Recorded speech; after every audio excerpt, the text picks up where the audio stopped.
Welcome everyone to the first ever episode of Diablo Insights. I'm Ava. I'm basically the silly goose that decided to put this squad together for a podcast episode about PTR.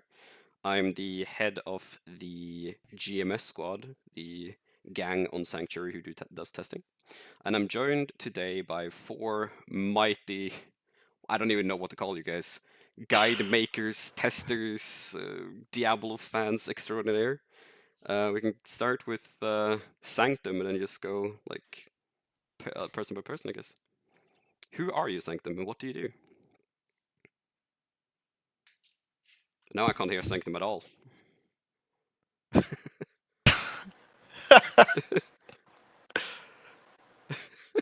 You were working before, man. What have It, you changed? it might Change have it back. been it might have been the trying to get the mic to work.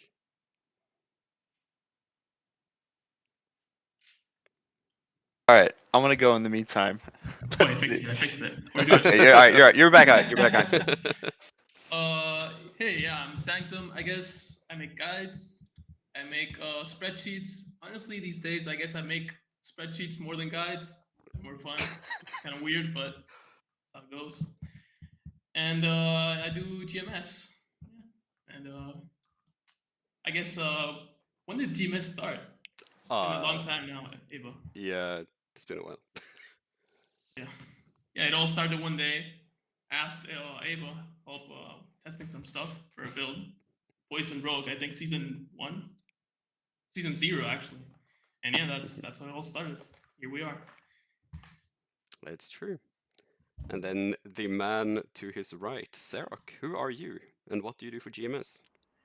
Hey, what's up? I'm Sarok, Necro guy. That's all I do is Necro. I don't, the other classes don't exist to me. Uh, I write guides for Wowhead and do a lot of Necro testing as well as just trying to find some broken stuff. That's kind of what I do. All right, and then we have the Barb main himself, Beat Dropper. Who are you? Hi there. Beatdropper. I'm a 34-year-old from Paris, France. I'm a build writer for Mobalytics, and I am the GM for the Sanctuary Barbarians since about the start of Season 4. Beside that, I'm a dog daddy of one, which you might see currently sleeping on the right side, so she might come there at some point. And I've been involved in the Sanctuary Discord since the bucket theory was a thing back then in closed beta last year. I remember Sanctum asking my footage just to compare them to Rob's. Yeah, good times. Yeah, and then we have probably the man who needs no introduction in the SOAR community, but Lurkin, who are you and what do you do? We're trying to get there. It's my name's Nate. Go by Lurkin. I make all the sorcerer guides for Mobalytics. I got a YouTube channel. I have a full-time job as a financial analyst, so I have a real job as well. But this one also feels like actually more work than the first one. I started in like season 1 making. I used to use max roll builds, and then I like try and make them better. I started a forum post in season 2 with Ball Lightning and blew up. Got offered the job at Mobalytics. I don't do as many spreadsheets as Sanctum. Sork's not that complicated. It's mainly scribbles on note cards and TI-83s. And yeah, so just been bashing my head into a wall trying to get some damage out of this class. All right, and well, like I said before, I'm Ava. Something I didn't mention as well is that I write stuff for Maxroll. I write their technical articles about how damage works, how attack speed functions, and lucky hit, and other things that these guys don't want to do or touch at all. So these guys, whenever there's a build that will use anything like this, they will just come running to me and make me test it. Breakpoints, man. Breakpoints, attack speed breakpoints. They're terrible. They're terrible. We have a couple of questions that we'll use as a guide throughout this entire podcast, but we will ramble and we will go on tangents because that's who we are and it's what we do. First of all, for those who are not aware, GMS are basically a group of testers that focuses on figuring out how the game works, and all of these members are, well, people on the podcast are members of GMS. they, like I do, like tends to play stuff like PTR to test things and make sure that things are working as intended. Which the entire episode is going to be dedicated towards PTR and how it felt for us to test it and what we sort of figured out and stuff like that. So, what do you guys think? Like, what are your preliminary thoughts about the PTR experience, or like initial thoughts about it? First one was good. This last one was terrible. Yeah, the first one really it gave like, kind of like a hope, right? Like it felt like we were heading in the right direction. Felt as if they were, giving some. Here's the stuff that's coming. Let's make sure it works. But the second one really felt like here's just some stuff. We don't know if it works. We don't know if it will work. But we're not giving you the stuff that you need to even check it in the first place. So just go out there, do things in a server that's not going to matter anyway. Yeah, I mean, it was the first PTR was definitely kind of exciting. Just the Diablo 4 would have a PTR to begin with is should only be good for us, I guess, as players and people making guides and stuff like that. Second PTR left a lot to be decided, I guess. I Yeah, think a good way of putting it is when we got to season 4 PTR, it brought back like that sense that they were heading in the right direction. It didn't feel as clustered. I don't know if that's a good way to put it, but it really felt like we were heading in the right direction. There was a lot of goodwill bought, I think, in the community with the PTR for season 4. I think season 4 itself bought a ton of goodwill. I feel like just the way that the itemization, the new pits and stuff really felt good. I think the PTR even felt good itself with showing how the mechanics would work. And all that goodwill that was bought from PTR in season 4 is the complete opposite with this PTR. Mm. yeah. First PTR I took off work.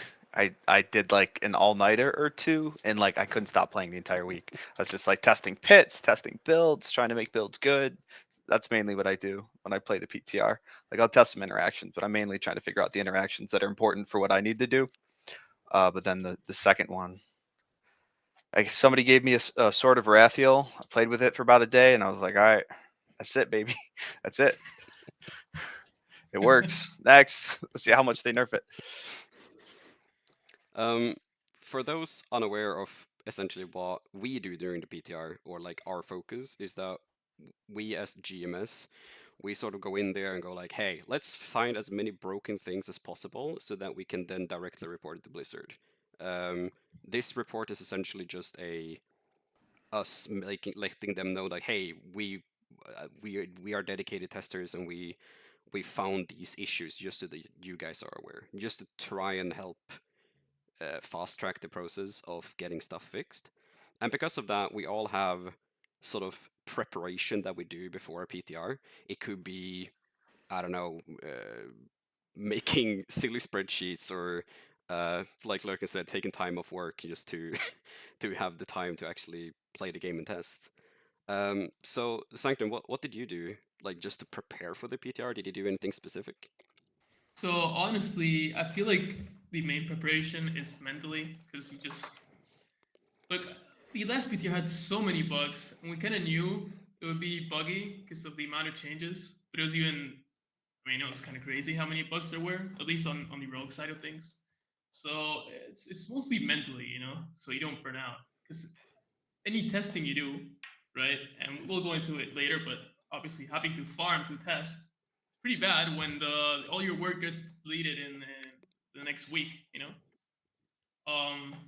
and look, I kind of failed with preparing this time mentally, because I think I gave up like at day 2 or 3. We didn't. And then I just, yeah. We didn't have much time this time. I think we had more. They told us a bit before the PTR for the fourth one, but then this one they dropped it on us like a week before, and then I had to like try and get off work like 4 days before the day, so we didn't have as much time. But Yeah. there's probably definitely reasons why that this PTR was the way it was, timing, stuff like that. They weren't able to do all the. So I expect the next one to be better. Yeah, me too, 100%. Anyone else that did any fun preparation for this PTR? You know, considering it was super short notice. Well, I did like that we got the patch notes prior to, we were able to dig deep into what they were presenting was with on that initial drop the night before, where we were able to get the data mine stuff out. I know I was digging deep into that, reading through it line by line, trying to get an idea of what we could expect. So, going into that PTR when we got the data mine, a good 12 hours before the actual PTR, I don't know how many hours I spent, going through saying, all right, we know, for Necros, for example, we have this build, this build, and this build. This item specifically we need to get immediately to test for this build. How does a great example was the new boots that came out, and it had so many interactions because not just did it give some base stats and stuff that we wanted for specific builds, it also opened up some interesting concepts with the new sword that added to basic skill damage, paired with the fact that the new boots gave basic skill attacks with the boots. So it was neat to see some of the new stuff that came with that data mine, being able to plan out. All right, we need to get certain items to test certain builds, and we can put it. We put a game plan into place for which specific builds needed the most looked at, and this PTR is a little different because all the Necro GMs, other than myself, were on vacation or MIA. So I had a list of a whole bunch of stuff to do from them as well. So it was a little different for me this go around, but I think the biggest thing that was, impactful was getting that early data mine out the night before. Yeah. What about you then, Beatdropper, speaking of vacation?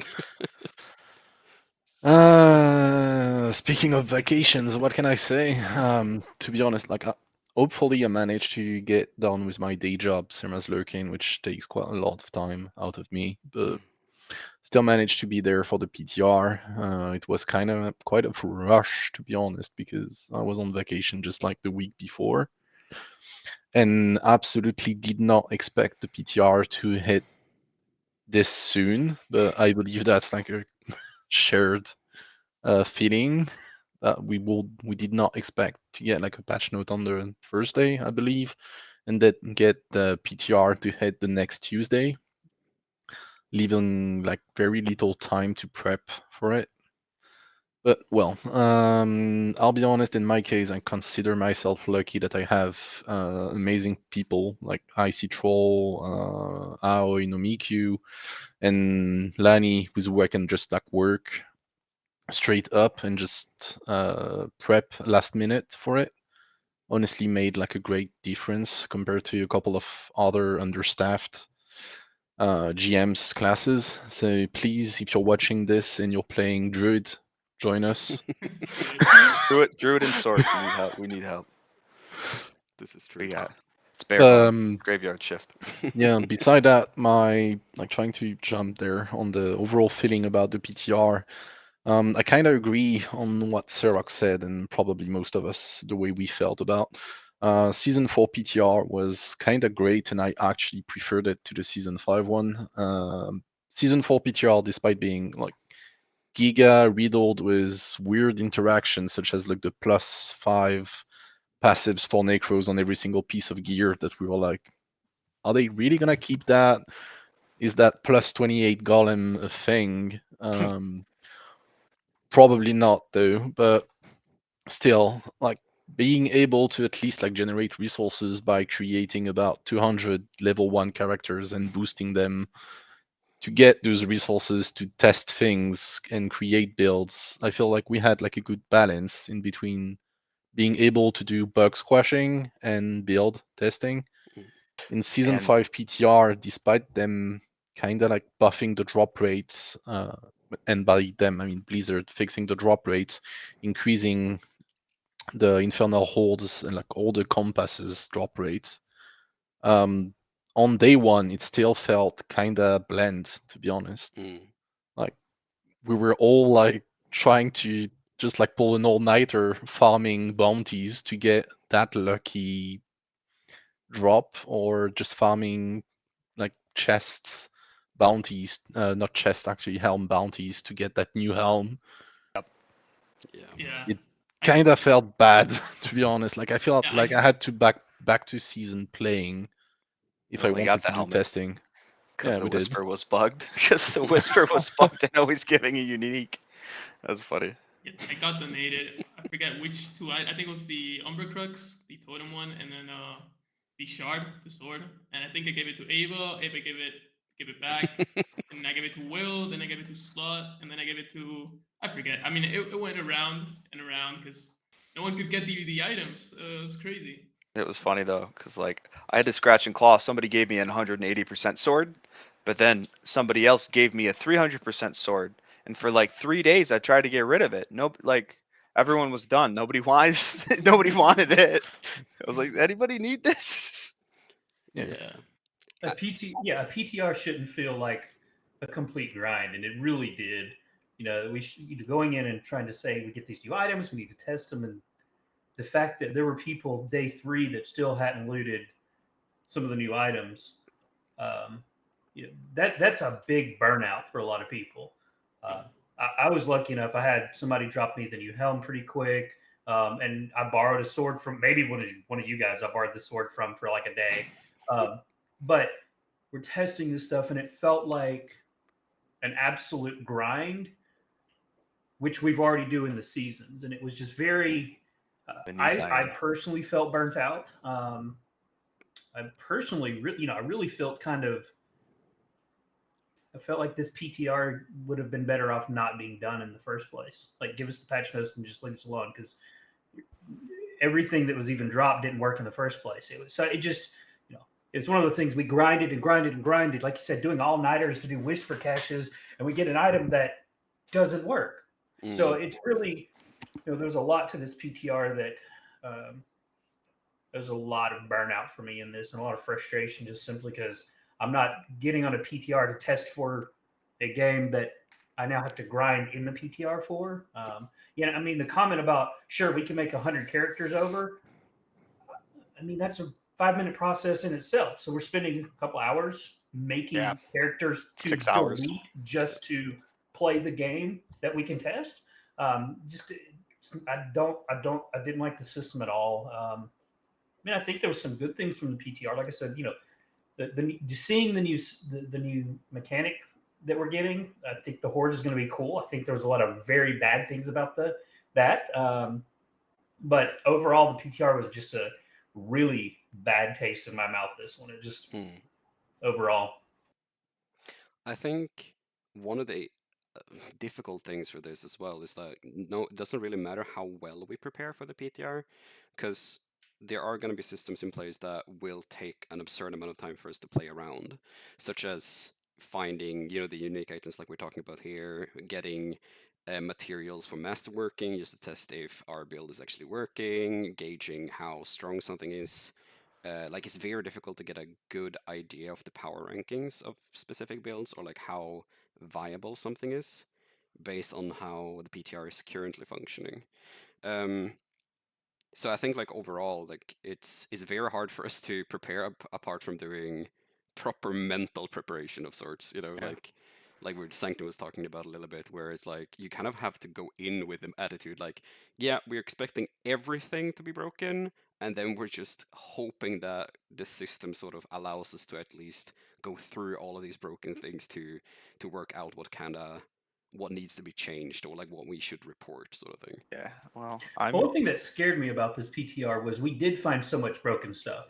What was it? Druids and Sorks that were hitting more damage Quadrillion, than the game baby. could calculate. And the concern I have with that is how many bugs actually made up the issue. So one of my concerns with the PTR is we found bugs and there was no addressing of it during the PTR. So, this damage the game can't even calculate because it's so high.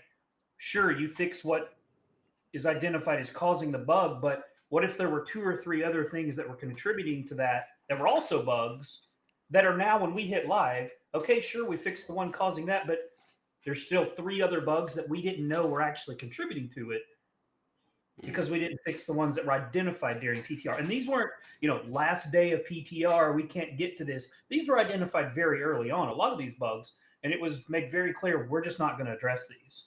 So I think it's funny.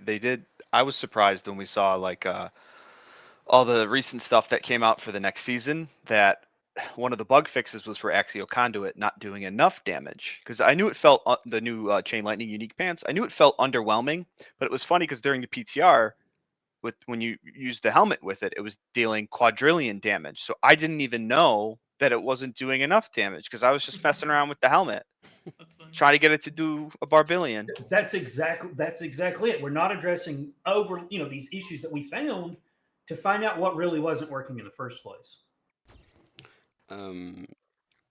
Yeah, And it's rough. It's rough for I sure. think I think mean, what for would help. Rogue, it was kind of sorry. It's kind of crazy how some things were bugged that weren't bugged before, and they weren't changed either, right? Like for example, Caltrops with Endariel's build suddenly it's not working. It's a cap to 5%. Nothing changed about Caltrops. Nothing changed about Endariel's. I mean, I guess they updated the tooltip value, but that's it. How would that break Caltrops? I don't know. It also Tooltips, broke man. other multipliers, and so you had to go testing one multiplier by one multiplier, trying to find why your damage on the PTR was lower than on the game. And that's, I don't know, it's kind of crazy. How can, one thing is testing new things and being like, okay, right, they got this functionality wrong. That's fine. We report it, get it fixed. But when stuff randomly breaks, it's kind of, I don't know, it's kind of crazy. And a lot of stuff randomly breaks often. I think this ties into sort of the PTR notes as well that we had beforehand, because a lot of us were reading through it very thoroughly to make sure that, okay, have I understood like the direction of this class now? Like, what? How are they nerfing Victimize? Is basically one of the big questions for Rogue. So what do you guys think? Did you feel like when you read the patch notes, the PTR patch notes, did it match then? Like when we started playing the PTR, did it match what we expected at all? Yes and no. I mean, one of the big things for Necro was the Wither nerf, and all they did was change the tooltip, and they didn't actually change the damage value. So again, going into test stuff into the PTR, stuff that was showed on the patch notes and on the campfire notes didn't even match. It didn't happen. So we don't even know what's really going to happen with that when talking total damage values. But I think a lot of it did for the Necro side of things, but for me, like when we're saying things are fixed or done, the expectation, Necro had a lot of those. When we look at rapid ossification, it's been air quote fixed how many times, and it still doesn't work. Same thing with Wither and our node that was supposed to have been capped that was uncapped. Sure, the tooltip changed, but they didn't do anything with the actual value. So, Sorcerer felt weird because, like, as we just saw, we got a ton of buffs, but for the PTR patch notes, it was nothing but nerfs. So it kind of felt like the season 0, the nerfing, the rug slip, where like we got all our defensive nerfed and like we got like a 4% buff to charge bolts or something. Mhm. So it was like going into the PTR, the Sorc chat was like, people were ready to hang themselves, and like just go play a barb. And then now it comes out later that like, oh, we got all these buffs, and it's like it's sort of, I know they said they want to be better about communication, and it's like, after when you drop these nerfs, like maybe put a one-liner like, don't worry, we got some stuff in the pipeline for you, you're gonna get buffs, and not just Barb like got let us to like run amok in our heads about what's gonna happen, because the PTR was supposed to be the test for the next season. And I'm not able to test all the changes that we see are coming for the next season. There's only like a few. In regards to Druid as well, like when it comes to the like patch note and stuff, I went in there being like, oh, okay, like there are very few like actual explicit bug fixes for the things that has been broken for a while, and then I tested stuff like Survival Instincts, and it's like, wait, hold up, this actually works like it should now. So like not only do the patch notes feel a bit incomplete in terms of like we have more bugs than we sort of would expect from a build that has gone all the way to PTR, but we also have fixes that aren't documented, which makes it a bit rough to sort of understand and gauge like what we need to do and what we need to test when we actually get into the PTR. If I would have known that, for example, survival instinct was fixed, then I could do specific niche testing to be like, okay, these things are not working because they shouldn't, and vice versa. Did you guys have any undocumented changes to your classes that was like fixes based off of previously bugged interactions and stuff? Or Fixes? I don't think so. Bugs? Yeah. Nerfs? No, I don't think Sorks- there's any fixes. Sork's not that bugged. It's like super vanilla. Hmm. 1.3 damage. Here you go. What about Barbillion then? Did you guys get any fixes, like undocumented fixes? Like if I had to give like an overall state of Barb at the end of the PTR, to be honest, like after reading the patch notes, I was kinda happy because core skills were back on the menu after an entire season of nothing but basic skills, if I'm being fully honest, or just thorns, but well, at the moment it was just like flay, bash, thorns, and but well, I think everyone but Necros had their own basic skill builds for the entire season, so can't really complain about that. Barb's had two. That's the only difference. So I was kind of like hype about the fact that core were back on the menu with the new helm, with Deathblow making it back as well. And the wheelweight changes as well. Gotta admit that I was kind of happy about it because like channeled skill being able to finally scale out of attack speed, I was like, damn, they actually managed to reverse engineer the three formulas back in D4. So that's a good thing. And then I realized that snapshotting was still a thing, which led to like interesting whirlwind spinning speeds. Then I as well realized that the Keystone passive issues were still kind of a thing. So that's for like the not well documented audience regarding barbs at the moment. There's some kind of progression regarding the Keystone passive where you would like to early game start with Walking Arsenal, Mm. then move on to Unconstrained, then move on to Unbridled Rage, and that was the kind of progression you had up till the end of season 3. Season 4 was more like just take Unconstrained because it gives you base damage, and Bash his tempers are just so obscene that might as well take dues and then skip Unbridled Rage because core skill are useless and just go straight to Gushing Wounds because bleed being able to scale off your actual stat sheet damage and not the actual critical strike damage of your character makes it just that much better for it at everything. So you had Flay Bleed, probably Hota Bleed, probably Twister Bleed were a thing, Earthquakes Bleeds, and basically everything plus Bleed. And that's about it. The only rule of thumb was if you're playing the actual bleed build, such as Flay, don't take Grandfather, even though it increases your critical strike damage. If you're not playing a pure bleed build, take Grandfather, because it's just going to be so much more better than anything else.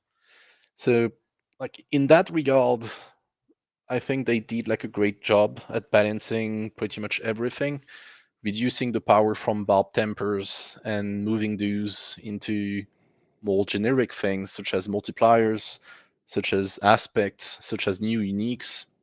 In that regard, they did like a very good job because the difference was just so obscene in between additive tempers and just straight up multiplicative such as bash and flay. However, with the recently leaked changes, I'm You got still Sork, dude. I'm still like a big Bob main. There's no issues with it. Yeah. But I don't know. Like those new Frostburns looking good. I might just play Gore and Fire Frost build Barbarian. I don't know. Maybe that will work. Crossburns. Yeah, I think Barb will be fine. You still got 4 weapons and Tempers, man. You just got brought back down to earth. I mean, if I'm being Maybe. honest, yeah, that part is that part I agree with. The only issue I have is that, as I said earlier, they kind of brought the entire Barb builds down despite them Blizzard saying like barely 2 months ago that they wanted to bring the other classes up to Barb level. So I feel like the balancing is gonna be honestly kind of bad for Barbs in the current state in the next season, and they're just gonna have to buff them back in I season think 6. I think they're gonna end up. What I always thought when I used to complain about Barb was I was like, oh, I want to be as strong as a Barb, and then it like hit me, and I was like, wait, they're just Sork is the most balanced class. Like everything's such a tight band, like 120 to 130, and now you had Firebolt Shatter, but that was just the outlier. But everything was such a tight band. It was so balanced because there was no like crazy interaction scaling. It was Yeah. just like 30%, 30%. So I was like, why don't they just balance everyone to Sork and then scale the content down? Yeah. And then everyone's strong again. Hey. I think that segues a little bit into the question that we had regarding like season 5 thoughts now about class balance, like interclass balance. Do we feel like there is any clear expected outlier for season 5 right now? Is anything gonna look like extremely strong? I think Sork is gonna cap around 140 tops. That's kind of bad. Unless we find some bug or something, but I'm thinking like 140 tops. If they're the current pits, because in the PTR, I don't know what those were, but those were not pits.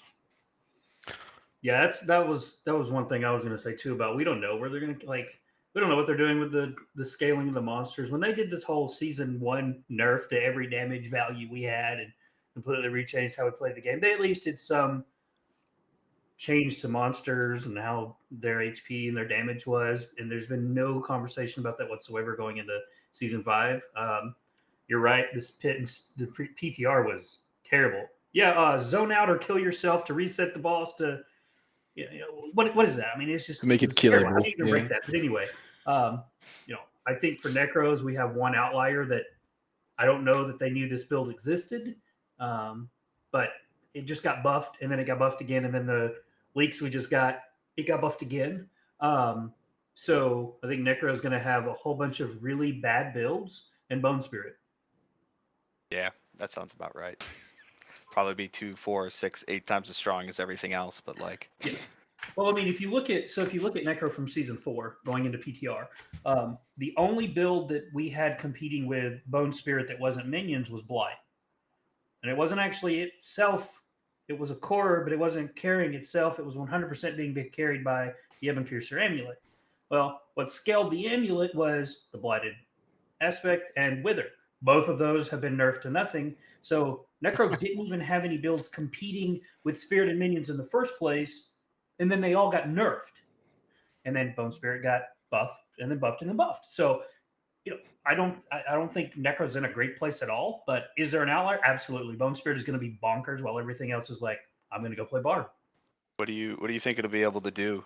Like if we're talking about season 4 pits. So season 4 right now has done 142 without again, we were doing 4 million or 4 billion. We're now doing 11 billion before the most recent buff of that OP node, which should put us to 13, 14 billion, which we were one-shotting tier 130 elite packs, one-shotting tier 110 bosses. So if it's the values of the season 4 pit bosses, what 160, 170? That's crazy. It's we're hitting consistently, and the thing is, the boots that we're getting was sure it can be used for anything. It is a Bone Spirit boots. Like if you look at the build itself, it's Bone Spirit boots. They're trying to fix the blood builds by buffing a couple of uniques. All it did was buff Bone Spirit by 100% and gave so you're trying to fix blood builds but you buff the one build that actually did things in the first place. So Bone Spirit itself is going to be just the absolute most bonkers build Necro's ever seen. Everything else is just going to be whatever. What do we think about Rogue then, Sanctum? Mr. Spreadsheet himself. Yeah, so I made a spreadsheet, right, to calc the DPS of all builds, so I kind of have a good idea on it. It's hard to say, right, because even in the spreadsheet, I put, like, the bugged version, the really bugged version, so I don't know what they're going to fix. So, but assuming they fix all bugs, right, I think Rogue will be the best builds will be between tier 150 and 160, around there. And then you'll have a bunch of builds do pretty good. And well, I mean, it depends on the balance of the other classes, but relatively balanced, right? I don't think there will be a huge outlier build this season. Well, yeah. I think it. Yeah, unlike a lot of my calcs, like 70% more damage, 150% more damage. But then how many pits is that actually, like going from 130 to 140 or Yeah, 160? maybe 90. But I'm just happy that like the low end is going to be better. It's going to be a lot like the barrier to entry on gearing for like the average father who wants the decent amount of neath iron is going to be a lot better. So it's going to be like there's so many times in sort chat it's like, yo, when does this get good? And it's like, all right, it doesn't, but it's passable.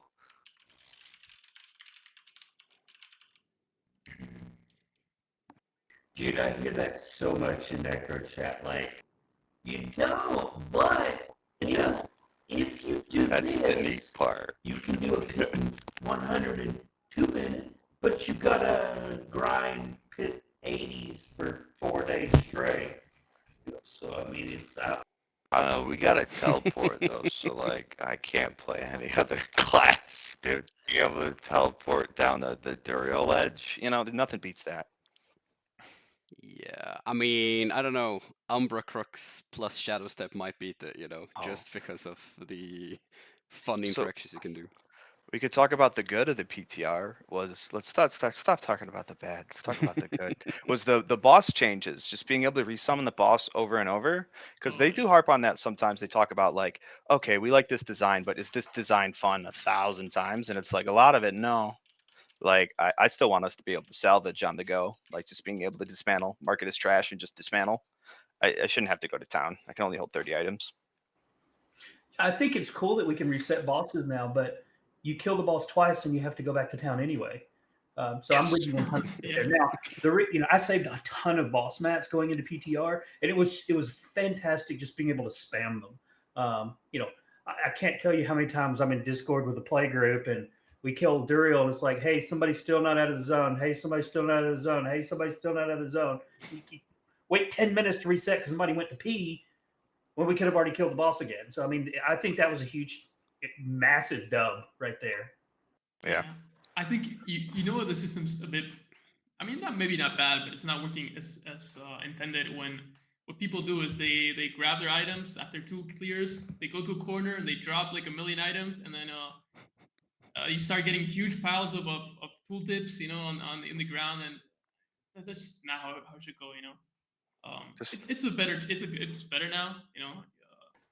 Like I don't know how much time you save now just repeating, but still having to drop 99% of the items you get because otherwise it just takes too long is just not a good look. I understand like having to go back to town to sell for gold. That makes sense to me. But in every other game that I've played, like I'm playing the first Descendant now, you can just crush items. Played the Division 2, just crush items. The Destiny, crush items. Yeah. Well, that's been the biggest thing for me too. Is this past, even in season 4. So let's go back to even season 4 right now.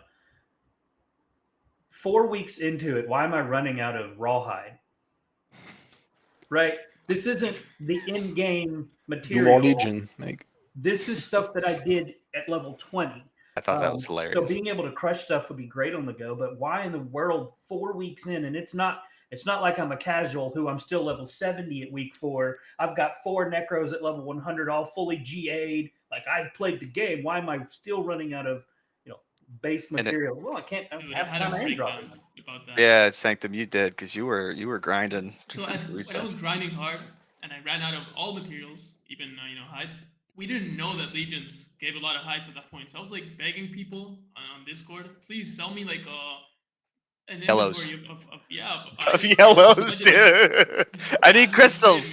I need crystals. I need hides. And I was about to quit until someone, I forget who it was. I think it was Bruce Cruz, right, from Mobalytics. He told me, "Hey, dude, you can just do legions." I mean, that saved me, but still, Yeah, I spent like 3 days just farming Yeah. I was pushing pits. Like I was pushing like top 0.1% pits, and instead I had to spend like 3 days just doing Helltides and well, not legions because I didn't know at the time, but doing random stuff for items and begging people. I hate that. I think once I'm in the end game loop, that should be my loop. I don't wanna Absolutely. I don't wanna go back into, and I think they did a good change with removing Angel Breath Yeah. from I agree. enchanting. But we are just gonna find another pinpoint, like another pain point, because like I don't know, like I'll make a Reddit post or something and like, oh, this Angel Breath sucks, and everyone's like, oh, the Reddit's not very friendly, but it's like the grinders, we find the pain points Right. and then we feel them very hard, so we know where they are and we know what needs to change. So you should Well- probably listen to the people who don't touch grass. The lobby mats to me was what just was so infuriating. Like, okay, sure, I'm out of veiled crystals again. It's used in a lot of in-game crafting, but rawhides, man, like that's tier 1 stuff. Like, give me a break. I'm not even looting blues anymore. I'm not looting whites anymore. So veiled crystals is a pain point. Period. It's still even after they made the changes, but man, it's the lobby mats that, like you said, why are we going back to? I am pushing 140 pits as a necro. Why are you making me go do a Legion event? I don't want to go waste 15 minutes doing a Legion event. I would Sitting do a around the Legion. campfire. I'd do a Legion if it was a T101 Legion. That'd be fun. Right. Yeah. Give us some content to push. I mean, there's no loop to that. Okay, I have to go do a Legion that I can auto attack and finish it. There's no that's 15 minutes that was just wasted. And to your point, the gamer dads. I'm a gamer dad. I don't want to spend what little time I do have going to do a Legion.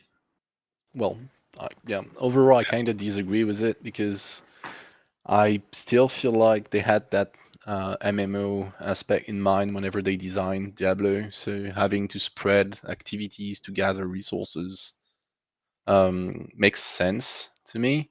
I do agree, though, that the content should reward you and be tough and yield higher rewards in that regard. Even if the So- Legion was not a T101 pit, but like even like a T120 Nightmare Dungeon, a T100 Nightmare Dungeon level difficulty, like something that isn't getting sneezed on, sneezed on. That was Yeah. always my issue with Helltides, and I never wanted to do them because they were just so boring. Well, I mean, And then they were a I little mean- better with the mine cages, but So yeah. stacking 3 mine cages, I'm guessing you hyped about it. I mean, pretty Oh much yeah, you can. everyone stack, what is. are they 30 levels higher now? Nah, I'm gonna Yeah. complain that it needs to be 5. It's not. Wait, what do you mean? Can you even clear this, Sork? Kick W?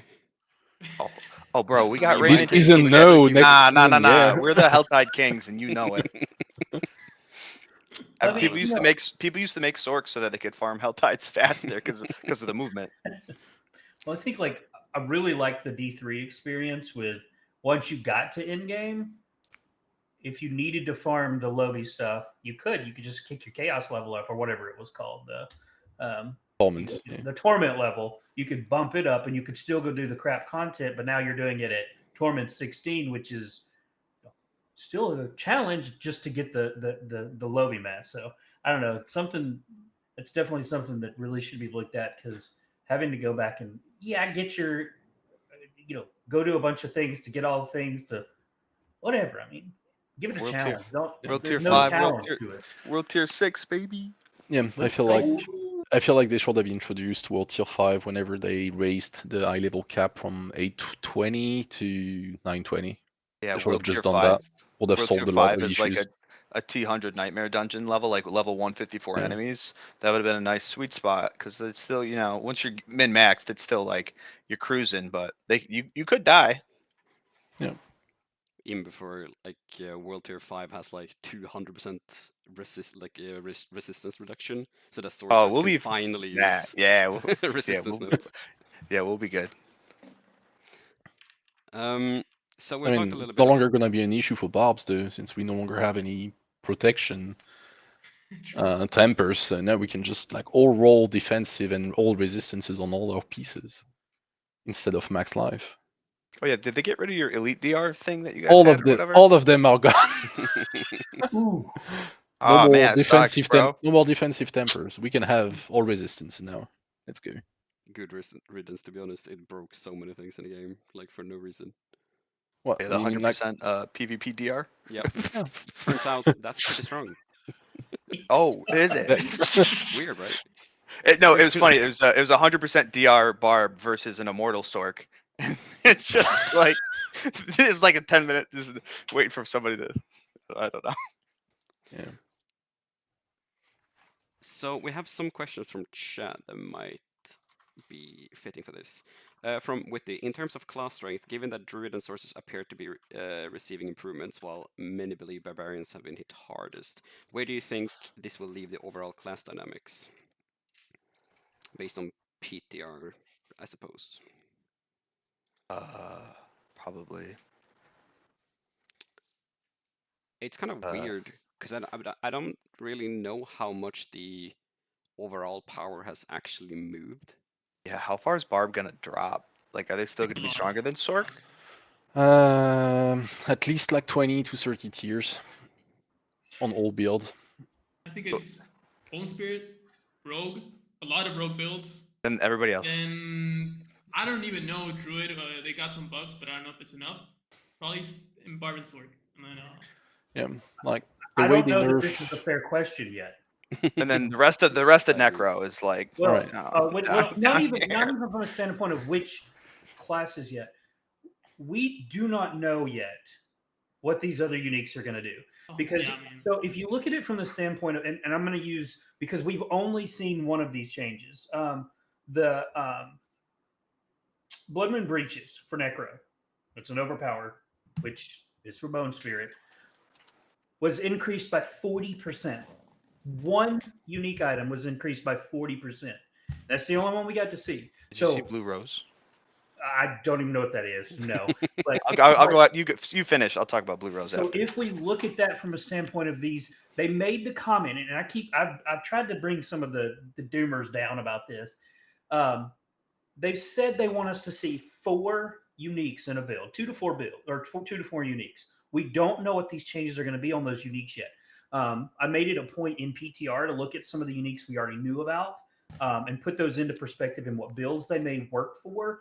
And, you know, if you look at that from a standpoint of if all the uniques are getting a 40% increase in damage or a 40% increase in defensive, some of these nerfs that we received are not going to look as bad as they do on paper right now. And so, you know, I keep bringing up the Blood Moon Breaches when I talk to people.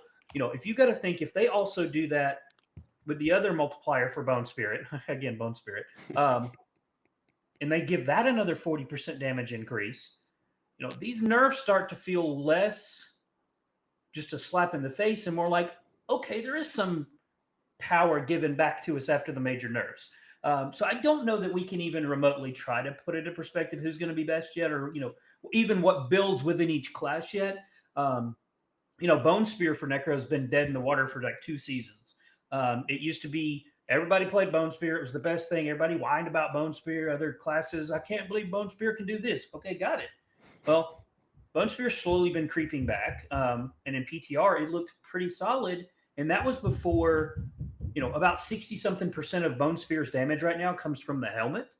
Well, if they're increasing that damage by 40% more, you know, some of these builds that got hit are actually going to look better, way better than they do even in PTR. So I don't know that that's a fair question because we don't know what's coming down. And if we are going to be able to increase the each build, if they're going to be using 4 uniques and we're putting 4 damage uniques in, some of the even the aspect nerfs that we received don't look as bad.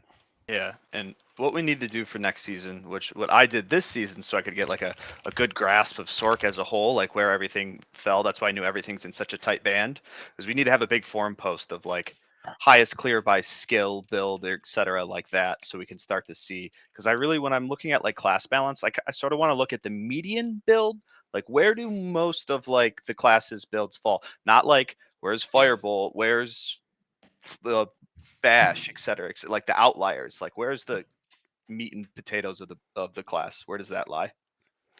I think the fact that we can't really tell how strong our classes are after having 'Cause a played bug. the PTR Yeah. is really weird. Like I feel like that's so alien to me that just like a month or so, like when does this season end? Is it early August, 6th of August, something?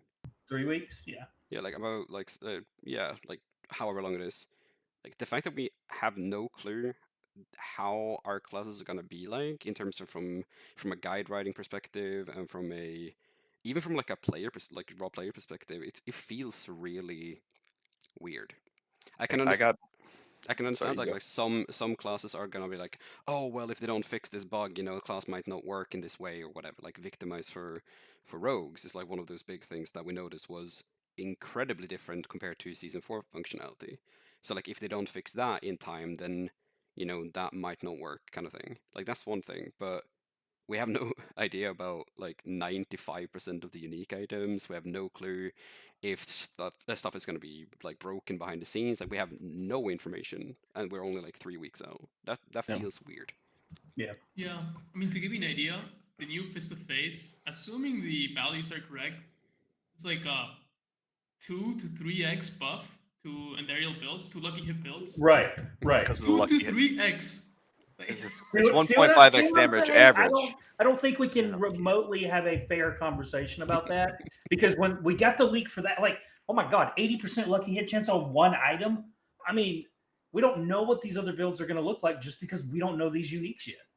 Well, we can. So I'll talk about Blue Rose for a second. So Blue Rose is the Blizzard unique, where it's got like a lucky hit chance to make an ice spike. And previously it's only ever been used in leveling because it has a really fat mana cost reduction roll. So it just feels good to play. But now it's getting a 35% chance, and I don't know what these are.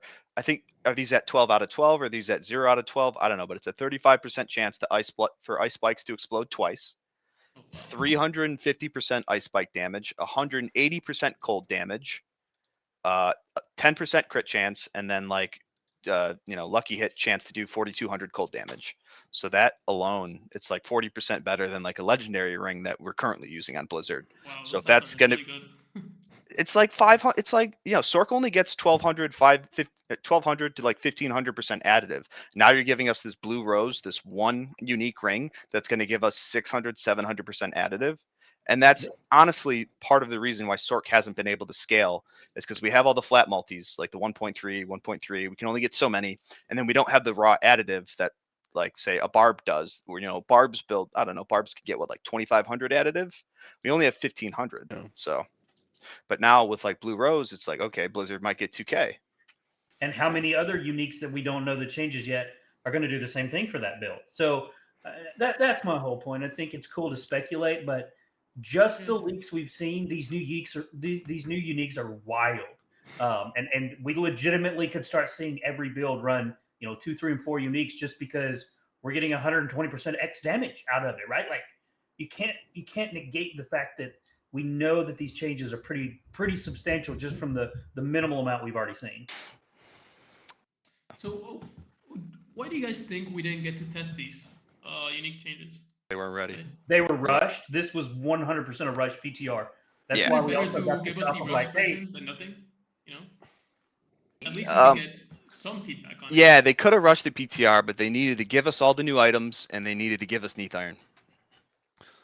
Yeah, the way I see it is it's more about this PTR not being like the same about a season as big as season 4 was more about testing the new game mechanic, so playing with compass, and that's they all just they gave wanted, us yeah. probably like an early build of it, which as a tester felt bad because it just felt like everything was rushed. Most of the things were bugged, and we didn't even know whether the testing we'd done in that PTR will be relevant for the season 5 release. At least that's my opinion. But we could test the new mechanic, so well, good in that regard. But I'm guessing that's also part of the reason most of the tester kind of gave up after 2 days, because there just was not enough substance to test. It just felt like a rushed thing with just like a new game mechanic and go ahead and test it, and that's about it. Yeah, and then So- within 6 hours, we tell Yeah. you this sucks. All right, you got another week. Yeah, so on top of the undocumented changes we had at season 4 release, I still feel like we're gonna have like a shit ton of work, if I'm being dead honest about it, in season 5. So I'm expecting undocumented changes. I'm expecting stuff to go wild whenever like the data mines release closer to season 5 release.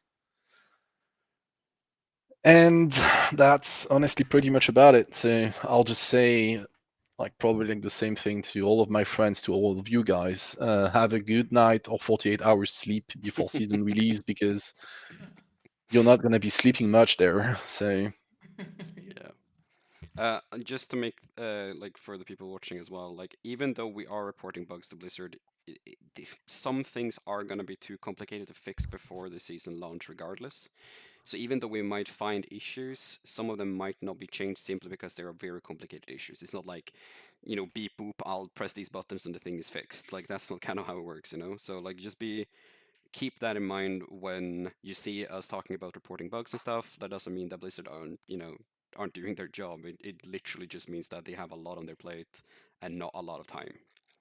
Most of these, like, developers and everything is just gonna be crunching like hell just before patch release, and that doesn't mean that they will have time to fix all of it. Speaking of the PTR though, in terms of like how it was for us to test it, if you could snap your fingers right now and change something for the next PTR, if there is one, what would that change be? Easy. Let me spawn items. That's it. Absolutely. Yeah, Not just spawn. items, but material. Anything. Yeah, anything. Everything we need to test, give it to us. I don't want to Let me run. set the level of the character. Anything. The Yeah. masterwork hits. The masterwork hits. Everything. Like, Yeah, the tempers. everything. We're testing this stuff. Why am I having to run a pit again? Like everything should be given. Yeah, and then like I don't know. What do you think? Like, should we be able to get like the perfect 3 out of 3 tempers, that like 3 out of 3 masterworks that we want as well? Yeah, anything. I think. Yeah. Because I can then spawn items that are not as good, and I can simulate what it would be like actually progressing through it. Yeah. I can also test the fully max version. I can test the early starter version. And I can test it all in a matter of like maybe a few hours instead of literally weeks. Because it would take me weeks to do that. So yeah, just for the ATS breakpoints, being able to like roll mid, and max rolls, attack speed on gloves, for example, would save me so much time. Any other like thoughts that you would like if you could just like change something? DPS meter on the training dummies. That's Not in the real world, not. I would personally love for there to be a DPS leaderboard after we kill a boss, but I know they don't want to go that route because you start shaming people.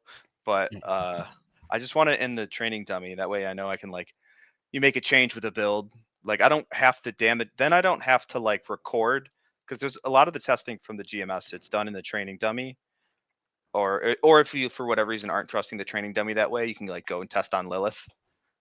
And then I will, because I don't know how to use Python. I'll slow it down to quarter speed, and then I'll literally with an Excel sheet, I'll write down like 25 to 50 data points of the damage that I got. I'll have a baseline, I'll have what I'm testing, and then I'll do math to figure out like, is this working as intended? Like this is what I had to do in season 4, and that's how I figured out all the vulnerable on bosses wasn't working. And then that was a nightmare.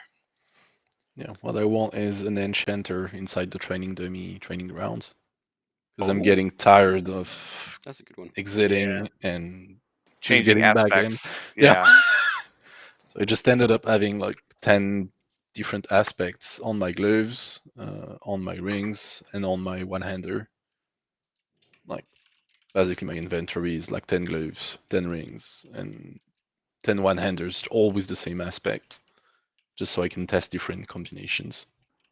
Yeah. I mean, I find myself often bringing in like 5 925 scythes that have 0 damage values on them. I'll roll like HP and life per second just so that there's no variable there, and slugging in 6 different aspects. I'm being honest, being able to roll 2 resistances on items has been like a godsend to me, because that means like way less items to try to get with just like max life and 1 resistances, way less yellows to convert into legendaries.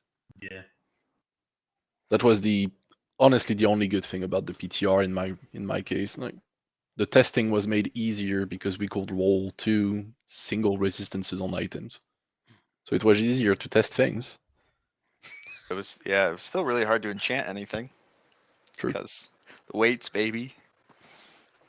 I wonder if like a sort of like a developer client of sorts would be preferred over like them making like vendors that we can buy stuff off, you know? Like in WoW PTR and stuff like that, you normally have like, oh, you know, at this vendor with the entire new tier set that you can just click, click, click, click, click, and buy all that sort of stuff, right? Yeah. But like, I wonder if like some sort of it would be a very technical PTR, I suppose, but like having commands just to be like, yeah, I want this amount of materials from this thing, or like just spawning it in instantly might be preferred for people like us that do hours upon hours of testing. Um, I do feel like having the codex to fill out, having all tempering manuals is very high on my list as well.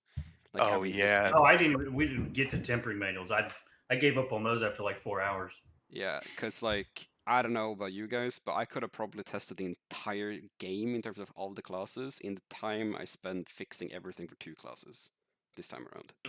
I agree. Yeah, the temper manuals in itself was just considering we already had them.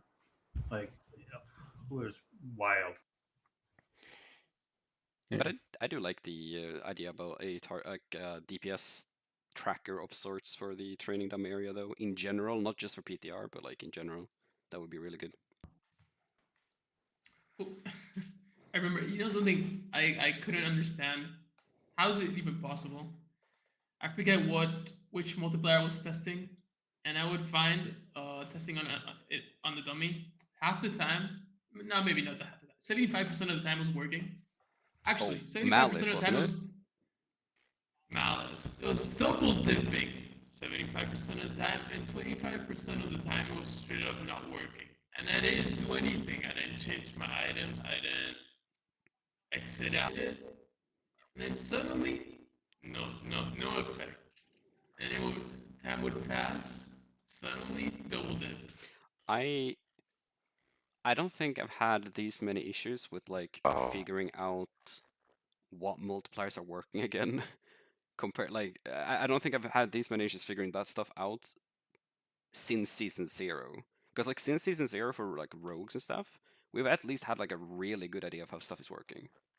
Because like it hasn't changed, but it's changed now. Like Malice is Yeah. completely changed and just doesn't work for no reason. Like, it makes no sense.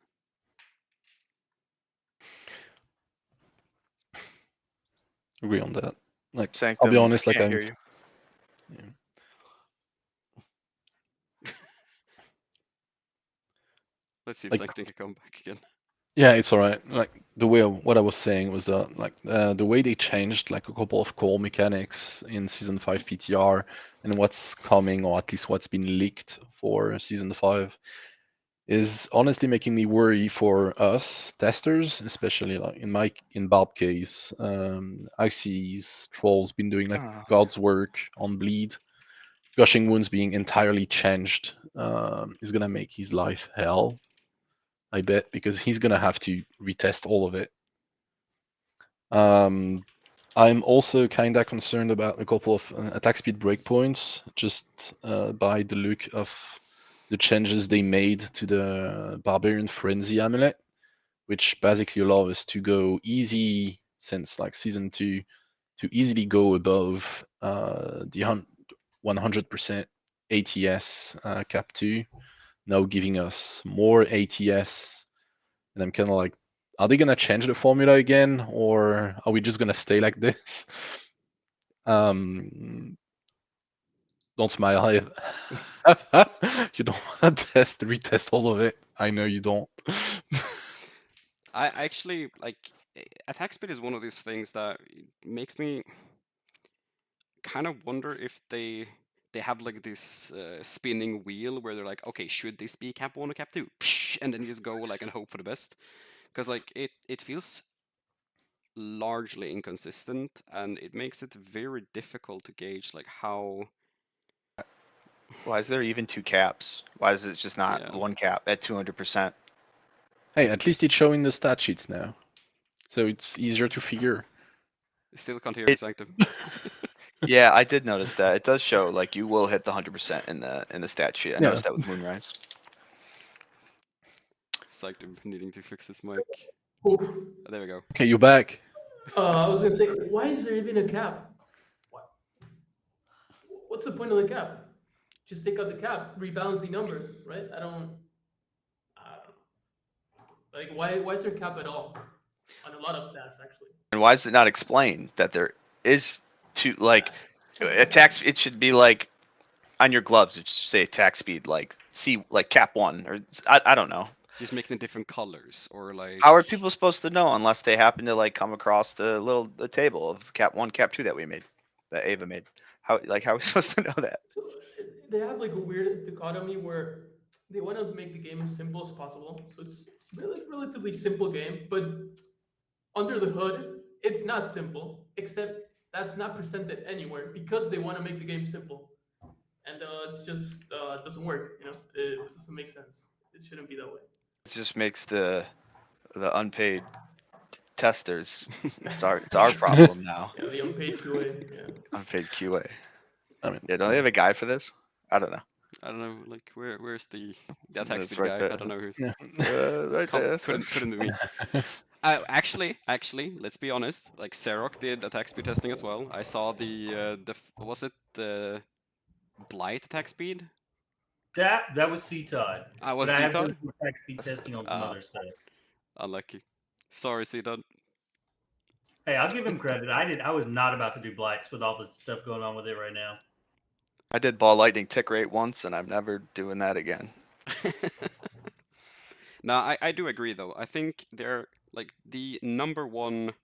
If I could change something with Diablo 4 in general, like if we just could change one thing, it's just how things are communicated, and that goes for attack speed, lucky hit, and the tooltips. All of those things would have to be like fixed. The tooltips are Either so fix bad. The tooltips or don't have the tooltips. It's So rough. about lucky hit. No, we don't have 5 hours tonight. Dude, I mean, with the new Fist of Fates, you can actually. Well, I mean, I don't know what's gonna happen. Maybe the game breaks. And Maybe it just caps it at 100. It's just guaranteed to happen. Yeah. No. Oh yeah, you had that little inverted thing. It gets.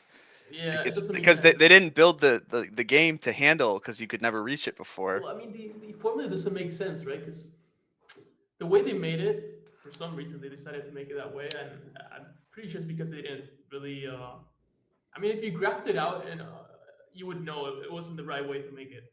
And what happens is, the way it scales is once you get to 100% lucky hit on your skill for dots, every tick has 100% lucky hit, right? And it doesn't matter if the dot is like an infinite dot, which should have pretty small lucky hit per tick, or if your dot has like 1 second duration, and it should have a high lucky. No, it doesn't matter. It's 100% skill, and if you go past that, I mean, I don't know what's gonna happen there. The formula is not defined, but I mean, how does that happen? You know? I've done some testing on this, like obviously not extensive testing because we don't have the ability to get beyond 100% lucky hit on pure dot skills yet. We can do it on skills like rabies right now. Rabies can get over 100% lucky hit on live right now, and I tried it and it seems to be working as it should, even though it goes to 100% and then just doesn't give you any more lucky hit. So I'm not sure if it continues benefiting you, or if it's just like, yeah, you'll get to like 100% and then behind the scenes back end magic happens that doesn't make it break kind of thing. But Yeah. rabies has this thing where it's divided, like it has both the direct part of rabies and also the dot, and both of like the lucky hit is divided over both of those. So I'm not sure if it's actually 100%, but the tooltip just gets stuck at 100% and that's it. Like it doesn't, like nothing else is communicated after that. Oh, so it might be capped. It might be capped. I no clue. But then we have the problems like with skills like Cataclysm that also tracks lucky hits, like chance to lucky hit at least once over its duration, which is really useless information for us to have. It's like, okay, this very long duration thing might lucky hit or like lucky hit once. Great. We need to know how many times, well, how probable we are to get a lucky hit for each strike in the Cataclysm. I don't care if it's like I might get one during this Exactly. duration. Like it's the damage instance lucky hit that we need. Yeah, of course. That's what I mean, right? Why wouldn't they make it so, for example, dot skills? What's the percent on the tooltip? Well, it's the percent that each dot tick procs something. Obviously, no. It's the whole skill which you gotta convert into ticks, and it's like why make it so convoluted? Why not just go the simple way, which is simpler to 2% per tick. understand, simpler to show in the tooltip, simpler mathematically too. Like I don't get it. It I also really don't.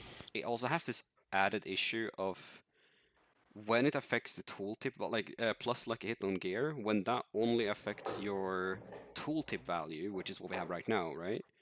It actually increases your dot lucky hit more than the amount that you're adding, Yeah, always. way more. So it's not even conveying what's actually happening, which is really bizarre as well. Yep. I see that we've been going on for almost an hour and a half now. Is there anything else about the PTR that you guys would like to communicate to the rest of the community overall? From the PTR? Yeah. No, I don't want to talk about PTR anymore. No, I don't know. We have our little spreadsheet of things we want to test, and then we test some stuff. I think as long as Blizzard makes it easier, I think the only thing the community could do for us, well, I think we tried this season, was didn't you put up like a little forum post, but we didn't get much traction of like, what do you want us to test to give us ideas or things we don't think about. Um, Yeah, I agree on that.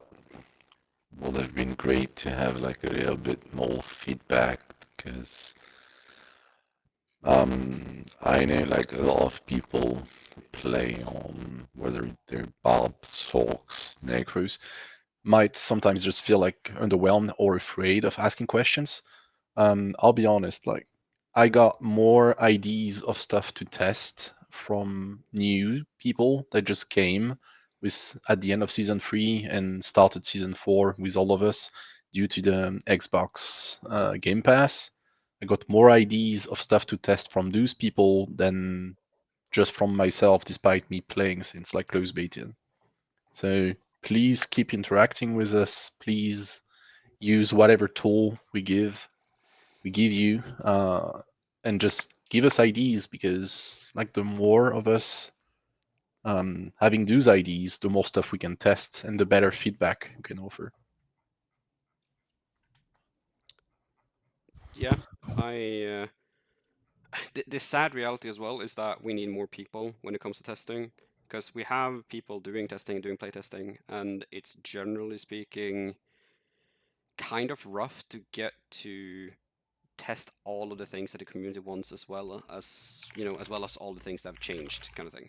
So if you are interested in doing testing in any capacity, please consider reaching out to me or to read information in the GMS information channel on Sanctuary.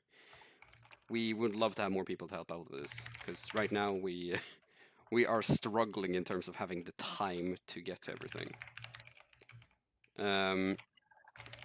We have a couple of questions from chat that we should probably get to before we end the stream. From Nidso, from PTR testing, does it appear that Necromancer blood builds will be viable for endgame content such as high-level pits and infernal hordes? What do you think, Zarek? So season 4 bloods were still bad. Maxed out 3GA gear was hitting 120s, right? So it was really bad. PTR, the patch notes we got from PTR, we lost crit chance, which bloods already have massive issues getting to crit chance. But with some of the new items, did see some positive things. The new amulet is going to help out with that. So I think that blood is going to be in a better spot than season 4. Is it viable? It was viable in season 4. Was it going to compete with minions and bone spirit? No, nothing else did either. But when other builds such as Sever capped out around 125, Infinimus kept out at 125, Bone Spear is at 126, and Blood is at 121, 120. It's not terrible. So it was viable. It did push pits. Is it going to be viable in Horde, though? that's another story. So we don't know yet because Horde was kind of messed up in the first place with risk reward type things. I don't even know how valuable it's worth, but um, Blood actually had a huge benefit over the other Necromancer builds because you could stack 80, 90, 100k HP and you just didn't die. Now, did you do the damage to succeed in Hordes? No, you didn't, but you didn't die. So I don't know. It's in an interesting spot. We need to see what the new uniques are, but I do think Blood is going to be in a substantially better spot than Season 4. Potentially could even be some of the builds being best in slot 4 hordes, maybe. So I think that's about as good of an answer to that we could get, honestly. Thank you for that. Let's see if we have any more questions. From Getty. Since the game's release, have you guys found that there has been a golden standard build in which all builds should be comparable in terms of balance and scaling early/late game? What It's builds would Blizzard. I Blizzard? mean, Gauntlet, obviously.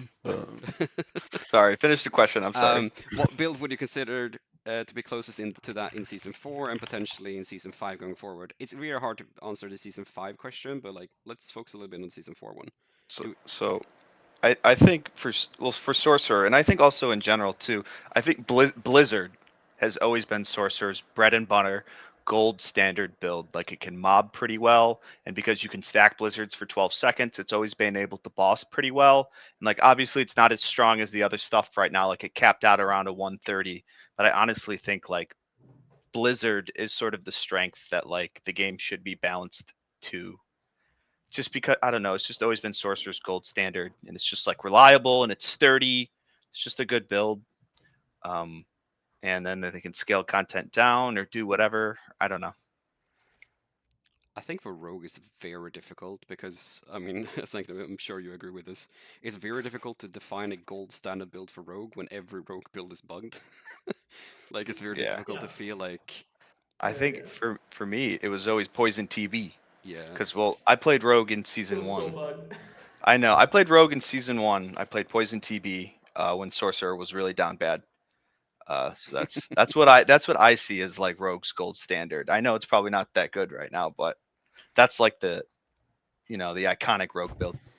I think when we've discussed like the relative power of Rogue back in the day as well, we sort of felt like Poison Imbuement Twisting Blades was the build that the devs intended for us to play. Like I Yeah. think that's like basically what we've always said about Twisting Blades. And the fact that we currently don't even bother getting the attack speed breakpoints for Twisting Blades kind of speaks to how that looks like right now. Yeah, I'm supposed to get them, but So yeah, I mean it's difficult. I think in season 4 for Rogue, it's probably gonna be like, and theirs is too strong in a lot of yeah, it's too ways. strong. Yeah. Yeah, we've been using it. Like we were running charge bolt builds where we took like no points in charge bolts. We were just using it to proc Andariels. We did a 130 with it. Yeah. used Charge bolts. Andariels on the highest pushing non-minion build. For Necro was using Andariels. Yeah, I mean, to me, if they fix precision, so precision is a key passive that scales with crit damage. The problem, and barbs have this problem too, well, at least they did, is that it takes your tooltip value and not your actual crit damage, right? So for barbs, it goes, let's say you have 1,000 crit damage, well, it gets multiplied by 50% because you have a inherent 50% crit multi, and then you get multiplied by grandfather, which is what, 100%? Yeah, So and those Evian are, did say 1.3 again. yeah. The tooltip just needs to show the value. Like when when you hover it, and it's and in all my videos, I'm like, ignore this value. You hover it, and it's like you're looking for this number. It's like you gain this from Yeah. items and Yeah, yeah, skills. yeah. That's the number that should So just be the tooltip. I don't. You don't need to tell me that it's doing yeah, 120% more or 150% more because it's vulnerable crit. Just tell me what my vulnerable is. yeah. The problem is it's using that fake value, for the key passives, and that's so if combo point precision builds didn't have that bug and they were like normal precision, right? Actual values, then I feel those would be like a good benchmark Mm. for Rogue. Yeah. I think the playstyle of Rapid Fire is also very like it feels thought through. Like when we had Yeah, like I the hate it though. clunkiness of like the precision stacking, they fixed that and it feels like, Oh it yeah. sort of like feels like a solid build overall. So I do feel like going forward, like Rapid Fire is probably gonna be a golden standard for balance, at least for rogue. The question is it too strong or too weak compared to It's other too strong classes? right now. With the It's too strong. precision bug, Yeah. it's too strong. Yeah, Yeah. it's gonna do like, I mean, depends on all the item changes, but let's say 150 to 155, and that's probably too strong. Yeah. What Right. about necromancers then, Sarah? Do you have any build that would feel like golden standard for necro, and do you feel like that is too weak compared to the other classes? I think season 0 or season 1's Bone Spear. That's it. That's it. And- I was and always the so jealous reason- of it. And the reason I say that is, if you look at any of the other Necro builds, all right, so Necro's actual like skill tree is nothing. Our skill tree is horrible. When I've looked, going to look at Sorks, I'm like, man, look at all these things you can do. And then It's Necro cool. has like, you put 1 point here to get to this, and you're done. But the Necro Bone Spear's aspects to me always felt like the gold standard. Because you weren't digging into your aspects like, could this work with this build to maybe proc this if this procs? Like if you look at some of the shadow builds, you're banking on procking something with something else to do this, to do that. So it didn't flow very well. But Bone Spear itself, the aspects lined up, the way that it multiplied off itself. I mean, its aspects multiplied off of your max essence, which also multiplied off your key passive. So all of the aspects and the key passives and the passives themselves, increasing your max essence from your skill tree to give you more max essence as a damage modifier, it all was very cohesive. And so I always felt that the way that they built Bone Spear in the aspects and the uniques and the skill tree really met the expectation of what I would look at as a build, because you knew what pieces you needed. They all worked together, and you didn't have to hope on something else happening to function. So, is it the best build we have right now? No, it is by no stretch of the imagination our best build. Is it still the most in line with how someone would build a build? Absolutely, because all the aspects that are related to it meet. And I've always felt that going into this, if you're going to make a build, make it so that the stuff is relevant to whatever you're building. And Bone Spear has always been that way between the aspects and even how you built to get to the end goal all work together, and even they multiplied off each other before, which made it doing way too much damage, which it needed to be brought in line with the builds. But to me, that's what makes the gold standard is it was perfect the way it was built. Yeah. All right. What's Can what's I Druid? say your word, but Where NATO?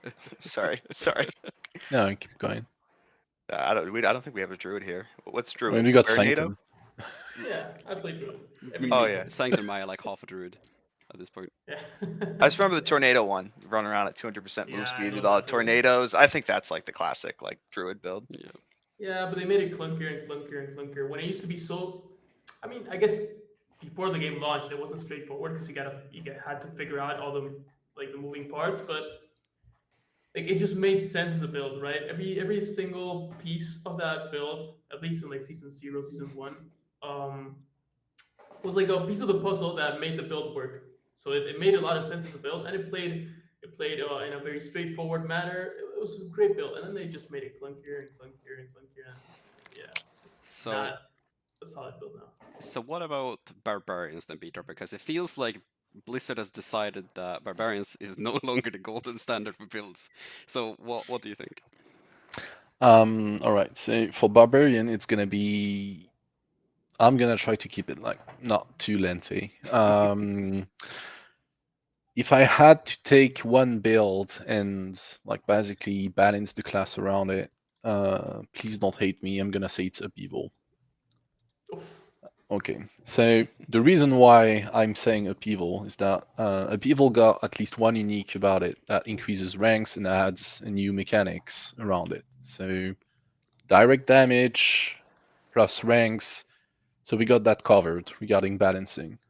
The second reason is that upheaval itself is fairly good for all stages of the game, whether it's leveling due to giving us easy access to berserking, or endgame because it has an innate steroid where you can just deal damage with non-upheaval skills and increases upheaval damage. The third reason is that it also synergizes with Ancients. So we can get that Kota fantasy finally covered at some point. And the last reason is it's a core skill. So it's something that works nicely.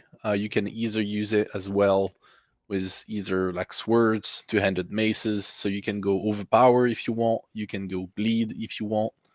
Basically, you got access to every single barb mechanic with just that one skill. And every single multiplier also apply to that one. So the only issue is it has never been a good skill. So it's fairly hard at the moment. Like as I said, it's kind of like trying to balance things between. I mean, barbarian balancing has always been trying to balance absolutely overpowered builds versus absolutely underpowered builds. And I feel like Upheaval is just like the good middle ground that they should start balancing builds around. But that's my take. I get that not everyone will agree with it. Um, if I'm being fully honest, I would rather have balancing around made being made around content. And in that regard, season 4 finally brought us challenging content since AOZ, at least. My initial hot take about season 5 was that it was gonna be a speed farming season, same as season 3, same as season 1, due to Barber, but that's like another story, probably. Um, so I don't know about that. I would honestly be kind of interested in you guys' take about like season 5. Do you feel like it's gonna be like a speed farming season? Do you feel like it's gonna be like speed farming season in the same regard as season 3 was there was no challenging content, the entire leaderboard about Gauntlet revolved around Gauntlet. So do you feel like season 5 is going to be the same thing, or like we're just going to be making builds that can clear pit 100, 110, 120s, and 100. then maybe just compass and trying to speed farm it? Or are you guys feeling like we're just going to be trying to push pit again for one another season? I will not be pushing Pit. I No. will not. I burned myself out this season, like trying to make Sorcerer good, like getting hard in the beginning of the season, getting hard walled at like 105 with Frozen Orb. Like, I think it's just going to be, especially because it's a short season. I think it's just going to be a speed farm season. Get a build that feels good, be able to speed farm 1-on-1s. And then, there's going to be a select few people that like really want to push. But I think because it's a shorter season, it's just going to be about making the build, the journey from, once you get to 100, and then gearing up. Because that's sort of what the end game's always been to me. It's never been the content. It's the process of min maxing, getting your build to a spot that you like, liking your gear, and then you're done. I think my hot take is that season 5 PTR was just the start of the long season 5 PTR that is going to last until the expansion. So I honestly, I almost hope that they will focus on just fixing essentially the game at its core throughout season 5, and that we can help provide feedback in that sense. In terms of like how the general player base will play around it, I mean, I think it's just gonna be like always. People gonna play what they want to play, and then they, play it for like a couple of weeks, and then they skip rest of the season. Yeah. I will say, T8. What's the game mode called? Hordes. Yeah, Yeah. They were hard. it's not easy. They were brutal. It's a good because right, bits go infinite. So really, I mean, if you're not a giga pusher, there's no incentive to just push and push and push. But this, it's like, okay, I want to clear T8. I want to, clear. I think people will want to do that. Some people, at least, and then maybe stop playing until expansion. That makes sense. It'll shift from like wanting to clear really high tier pits to like wanting to clear the new hardest content because, Yeah. and I don't know. I'm weird. I don't like infinite scaling content. I guess I do, but I want it to be like sort of achievable. Not, I don't know how to explain it. Mm. Like if there's 200 tiers of content, I'd like to at least be able to do like a Yeah. like a 190 or something like that. Not like I'm hardwalled at 125 and there's 75 more tiers to go. And then you see other classes doing 160s, and then you feel like a piece of crap. It's a false sense of content. It's not. It's not really there. Like Pit 200 doesn't exist. Yeah, it doesn't, and that's what I don't like about it. I'd like, I don't know, like the best build in the game to like maybe just be able to scrape a 200 on like a perfect run, something like that, where it's like. But I know that's so hard to like. But then what yeah, about that's the thing, right? DLC? Like, are you I just know it's gonna add more impossible. pit tiers, or? In Yeah, I theory, I know. agree with you, but in practice, those margins are so small that essentially, eventually, you're gonna make the game like D3 into a like a speedrun competition, at the end, where instead like pushing is more fun than speedrunning. Like neither are too fun, especially because pits currently have way too much variance, But speedrunning is even less fun than pit pushing, I So get it. I think if you could, yeah, I if think you could balance perfectly, I would agree. But yeah. I think both things should be able to coexist. Like basically we have Gauntlet, which is supposed to be this speedrunning thing, right? Or like at least feel like it, to a lot of to a large extent. And then you can have pushing through the pit. I think the problem right now is like there is literally no incentive to push in pit. If there would be like say a leaderboard just like in Gauntlet, then maybe it would bring more incentive to some people. But having like incentives for more people to do these things that are existing in the game already, like that's not necessarily a bad thing. Um, I think the problem they run into right now is that anyone that is like going hard into min maxing would have to just like, okay, well, I just wanna farm pit or like push pit for my brand. Like I want to be like the highest ranked sorcerer in the world kind of thing, like Makuna, pumping like pit all day every day. But if there was a leaderboard for it, I think more people would at least want to try to achieve like climbing in the pit compared to is right now where there's no incentive. Yeah, I mean, there's no reason why it shouldn't have a leaderboard, right? Is there any reason at all why it shouldn't? Probably not. I mean, yeah, Pit. I'm gonna be dead honest on that. Like, the only reason I started pushing a lot this season and kind of burned myself out of it was the max roll leaderboard event. That's what I was doing. Yeah. I did not touch and run a single gauntlet run at least once this entire season. I did not touch it at all, which I think tells a lot about how not successful gauntlet leaderboards are. Dude, I took off I'm work not, for Gauntlet. I mean, have you done one at least? I did one. I did one For the this season. guaranteed unique on the first week, maybe? Yeah. That was the second week when I remembered you could get a unique. I did one. Got like 500k dipped. Yeah, I do think like the power of like player rotation, whatever, like keeping players around, that comes with a leaderboard of something. Like even like the last epoch, stuff that they had like first to max level, the same stuff that we had in D3. Like having that in D4 would probably make like it would bring so much hype overall to the player base that it would probably retain a lot of more players than they have right now. Or at least give people a purpose for each and every season. Because I can imagine like some people would be like, oh yeah, I'm gonna be the first person to level 100 or whatever, and that would be their goal for the season. But then at least they would be playing for that reason. Right now, you would just have people doing the unofficial stuff through Maxroll and stuff, and that's about it.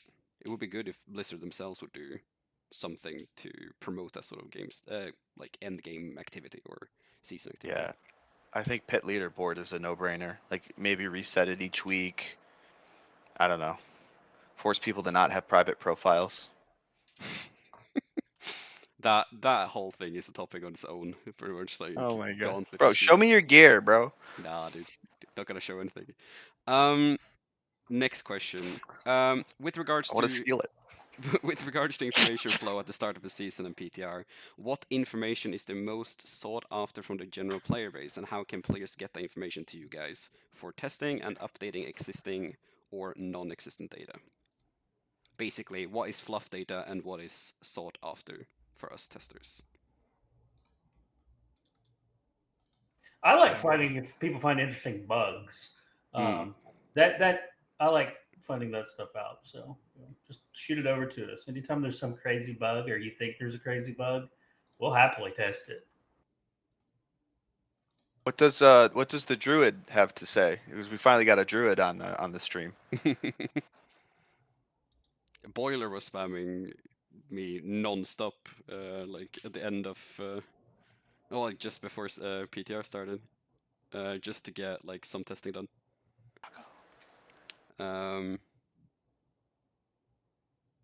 But I think like in terms of like to answer that question in a way that actually makes a lot of sense, I decided that, well, I don't know enough about Druid to make like large reports about like how Druid functions. And because we don't have like a designated GMS squad right now for Druid, I basically just made like a 404 a lot of Druid bugs found thing in the forum, like for the class for Druid. And I was like, hey guys, any build maker here, just throw all and any bugs that you know of into this thing, and I will look into it myself. And just that information from the player base, going like, hey guys, this is bugged. Can you go through it and like verify it and then report it? Like that helps a lot. So if you know Yeah. bugs, then report them, because like to us, it helps a lot. Well, Find most of let's the give you bugs a too great much. example of that.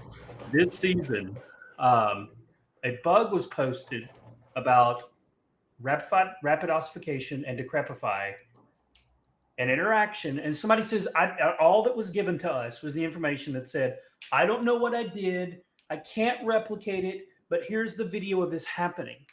They didn't know what was happening, why it was happening, even when it was happening. So that information got back to me.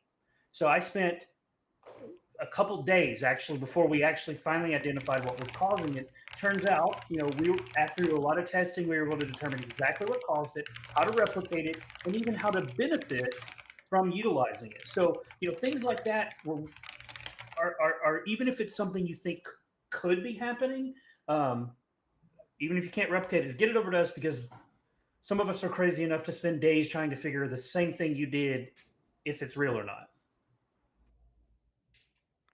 I very much agree. We had a lot of Druid bugs in the same thing that like we could just identify stuff very quickly because of it. Or people saying like for Rogue on PTR, like trick attacks makes me do many damage. I don't know why. Like that just helps. True. Yeah. Yeah, it's shortest listings aren't bugged on this PTR. I do agree with that. That is 100% the case. But yeah, so like the absolute best thing is like if you have data that you have collected carefully, then sending that to us is helpful. If you have footage of you finding a bug and the circumstance around it, that's also useful. Even just reporting like, oh well, I feel like this is not doing what it should be, that's also good. But yeah. From Yofu, were the buffs to Sorcerer primarily a response to poor performance on PTR, or were they always intended? What do you think, Lurkin? Because I think this is your wheelhouse. Oh, they were always intended. Sork's been down bad for mad long. We never knew that we were that down bad. Well, we've been down bad in season 0, season 1, really bad. And then season 2, we had the bugged ball lightning. So that like propped us through, we were able to shatter our way through AOZ. Then season 3, we were king because it was just speed farming. And then it became really apparent in season 4 that like but we always knew we didn't have the boss damage, but it never mattered. And then now it mattered. So it's definitely not the PTR. That's the reason the sorcerer is getting buffs. This has been a long time coming. We've had no ways to scale. Sorcerers, like I've said, it's very cut and dry. That's why a lot of times I don't have to test that much on sorcerer. There are no things that like this scales this, that scales this. It's literally just click this, get 30% damage. Like click this node, get 30% damage. There are no interactions between anything. So a lot of sorcerers builds are really cookie cutter. Just follow the path, get the damage. That's how you get the most damage, by going like this, and then you're done. And then you just make it feel good, and you make it not get one shot. Got a So question for you though, Lurkin. Uh-huh. Like, how much do you want that soft CC on bosses now?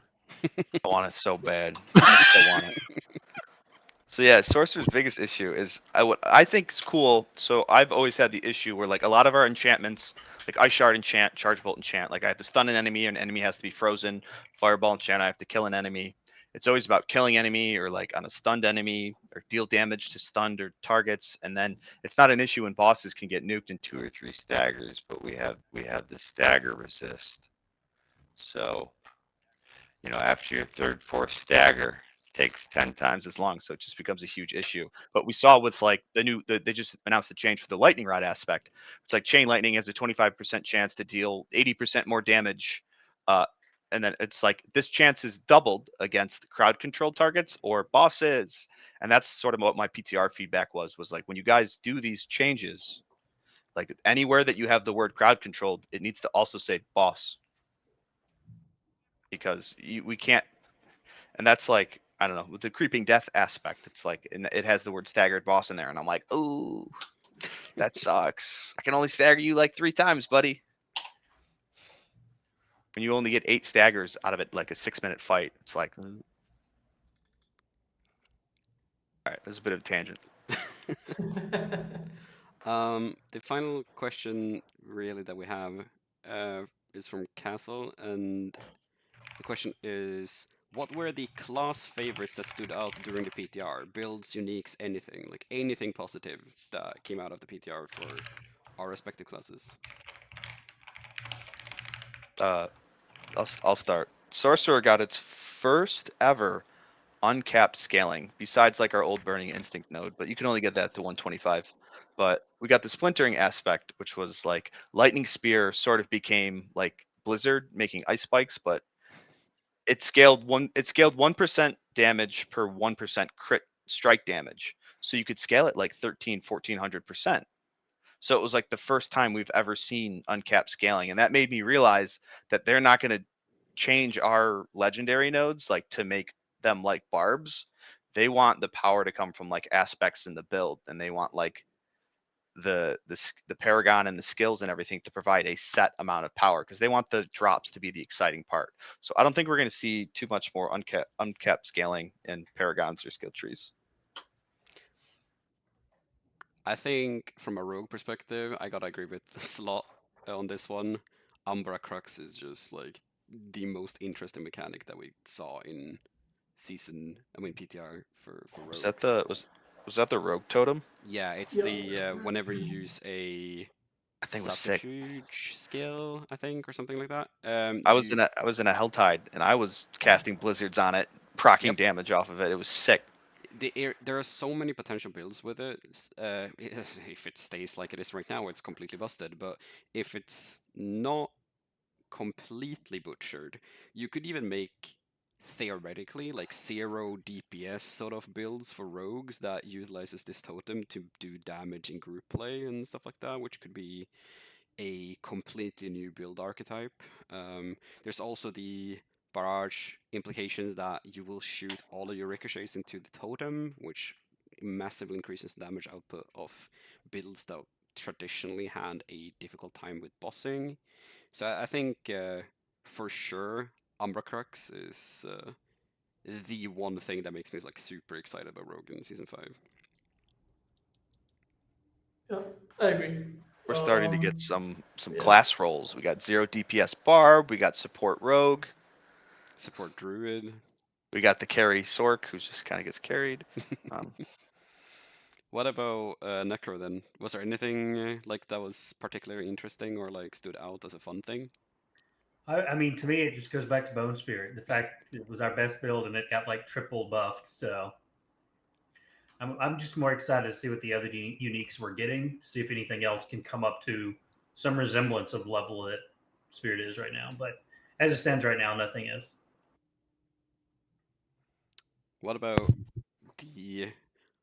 I mean, I want to ask like what it looks interesting for Barbarian Season 5. I think we're all very aware of the fact that you guys got fucking nuked from orbit, but before then, what sort of was there anything that stood out? All right, so I'm a little torn there, not trying to break a joke, but I was a little like torn basically between the Crown of Lucian, because it just brought so much power back to core skills, which made it very interesting, like in a lot of ways.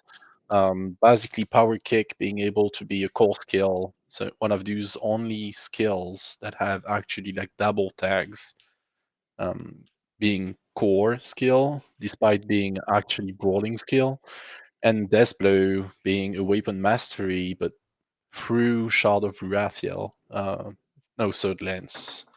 Fuck. My brain's not working anymore. But give me a second. No, Third Lance, sorry. Being one of the other skill, being able to be both weapon mastery and core skill, so double tag. So Crown of Lucian looked like the best and most interesting unique, just by the sole fact that it will bring back power to Barbarian core skills, which have been out of love in Season 4.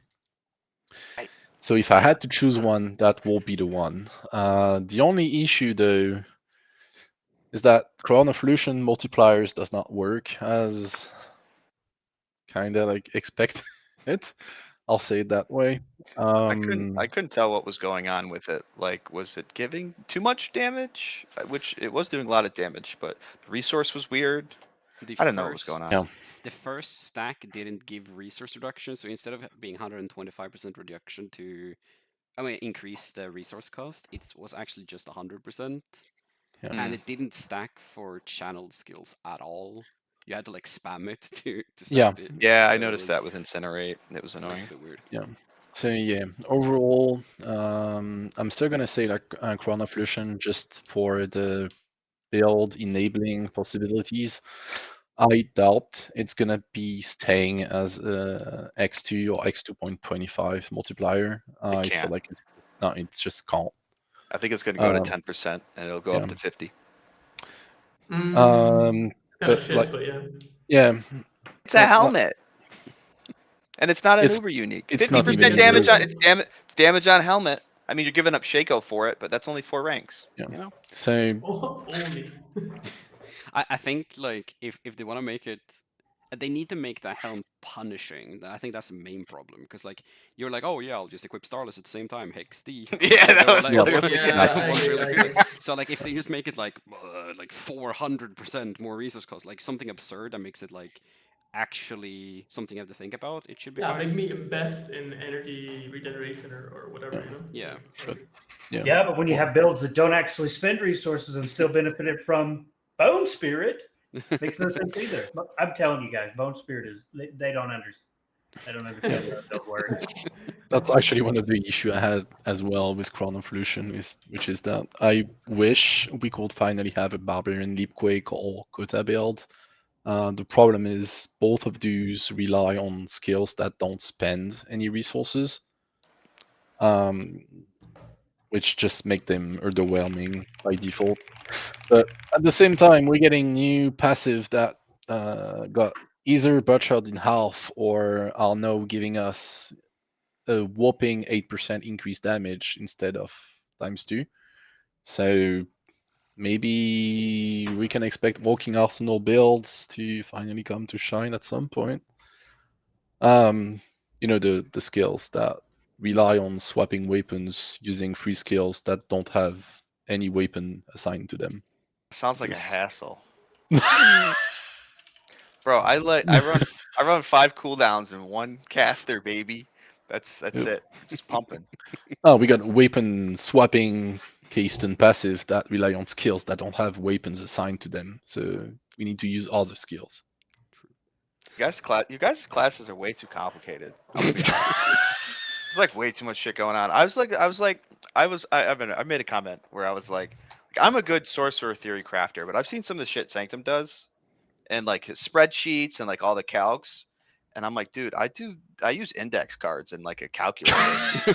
There's like, it's like, oh, do I want 50% crit damage or 40% bone? It's Do you one of have those over like eight- children's toy where you're like trying to put the square in the whole like in the circle kind of thing. Do you like, have? Yeah, it's like well, why do we take damage to close? It's like because it's the biggest number.